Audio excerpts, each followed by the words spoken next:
Hello అండి, ముందుగా అందరికీ నాకు స్వయం సమాచారం ఛానల్కి స్వాగతం. ఈరోజు మన వీడియోలో అంటే మణిమంత్ర విషయంలో ఏ విషయం గురించి అయితే ఇక్కడ చర్చించుకోబోతున్నామంటే, మీకు తీరని కోరికలు ఏవైనా అంటే మీ ఇంటెన్షన్, మీ సంకల్పం ఏదైనా ఒక సెంటెన్స్ని తీసుకొని, అంటే మీకు డబ్బు కావాలా, ఇంత డబ్బు కావాలని, లేదు ఇల్లు కావాలా, లేదా వాహనం కావాలా, లేదా మీరు ఏదైనా కోరుకుంటున్నారా, వాహనం, ఇల్లు, మీ తీరని కోరికలు చాలా అలాగే ఉండిపోయి ఉంటాయి.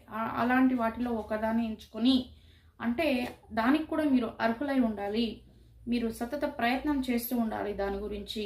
అలాంటి కోరికని ఒకదాన్ని తీసుకొని మీరు చేయాల్సింది ఏంటంటే, మీ సంకల్పం మంచిగా భగవంతుని దగ్గర చెప్పుకొని, అంటే గణేశునికి ప్రార్థన చేస్తూ ఈ యొక్క చిన్న ప్రయత్నం చేసి చూడండి. మీ యొక్క సంకల్పం అనేది రిజల్ట్ రూపంలో మంచిగా వెల్లడవుతుంది. అదేంటంటే, ఒక రెడ్ క్లాత్ తీసుకోవాలండి.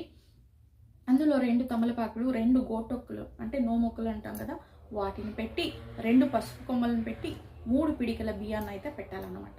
3 పిడికల బియ్యం పెట్టేసి రెడ్ క్లాత్లో దానిపైన ఒక తాంబూలం పెట్టి, 2 ఆకులు, 2 గోటొక్కులు అంటే నోమొక్కలు, 2 పసుపు కొమ్మలను ఉంచి, దాంట్లో ఒక చిల్లర నాణ్యాన్ని పెట్టి, మీరు అది ఒక మూటగా చేసి గణేశుని ముందు పెట్టి మీ సంకల్పాన్ని చెప్పుకోవాలన్నమాట. మీ మంచిగా మీ మనసులో ఉన్న కోరికని చెప్పుకోండి, ప్రార్థించండి. మీ కోరిక తీరిన తర్వాత వీటిని తీసి, అంటే ఆ బియ్యంని తీసి పొంగల్గా చేసి ఆవుకు తినిపించవచ్చు. ఆ కాయిన్ని మీరు ఎత్తి మీ బీరువాలో పెట్టుకోవచ్చు. ఆ పసుపు కొమ్మల్ని ఇంట్లో ఉన్న ముత్తైదులు యూజ్ చేయొచ్చు. ఆ ఒక నోము అంటే గోట ఒక్క ఉంటుంది కదా, దాన్ని కూడా తీసి మీరు డబ్బు పెట్టే జాగాలో పెట్టుకోవచ్చు అనమాట. మీ కోరిక అయితే తీరిన తర్వాతే ఆ మూట అనేది విప్పాలన్నమాట.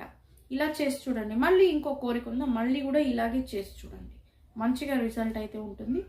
రిజల్ట్ని మంచిగా పొందగలగాలి అంటే ఈ యొక్క ప్రయత్నం చేయాలి. మీరు గణేశునికి అష్టోత్తరాలు చెప్పుకొని మీరు పూజ చేస్తే ఇంకా మంచిది. గణేశుని అష్టోత్తరం, వినాయకుని అష్టోత్తరం చెప్పుకొని, లేదా ఒక చిన్నపాటి బీజాక్షరం చెప్పుకొని కూడా ఓం గణేశాయ నమః అంటే కూడా అయింది. ఇలా చెప్పుకొని మీ మనసులో ఉన్న సంకల్పాన్ని చెప్పి చేసి చూడండి. మంచిగా అయితే రిజల్ట్ పొందండి.